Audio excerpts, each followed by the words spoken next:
Com'è andato questo primo giorno? Molto bene, la sede è molto bella e i professori molto bravi. Preoccupata dall'esame? Oddio, al momento non troppo, vedo che comunque i professori sono molto bravi a spiegare e anche il materiale che ci viene fornito è molto utile, quindi speriamo vada tutto bene. Partito il semestre filtro all'Università di Padova, 3.687 gli studenti che tenteranno di conquistare l'ambito titolo di matricola della Facoltà di Medicina, che alla fine sarà riservato solo a 686 di loro.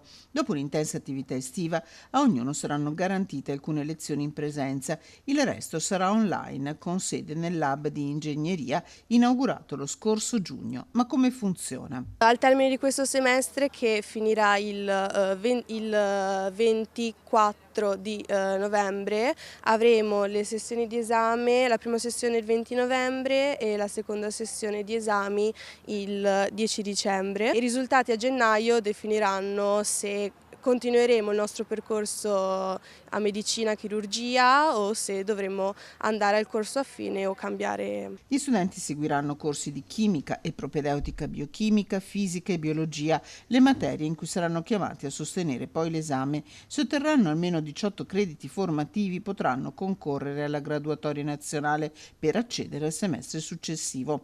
Un percorso che non convince gli studenti. La formula non mi piace proprio niente, diciamo che quella dell'anno scorso era male, questa è ancora peggio, perché dovrebbe essere per aiutare gli studenti e alla fine ci mette in condizioni ancora peggio, ancora più pietose, però i professori li ho visti bene e preparati, quindi sono contenta. Se da una parte dà la possibilità a più persone certamente di provare a inseguire il loro sogno, a raggiungere il loro obiettivo, dall'altra è anche più limitante. Sapere insomma se andrà tutto bene o no a gennaio è sicuramente limitante. Avrei potuto organizzarmi in maniera molto diversa, avere molte più opzioni se fosse rimasto esattamente come gli anni scorsi o comunque come l'anno scorso con la banca dati, avrei avuto più possibilità di scelta. Personalmente avrei preferito che mantenessero il comune test d'ingresso, che avrebbe detto agli studenti subito se sarebbero stati idonei a questa facoltà o meno.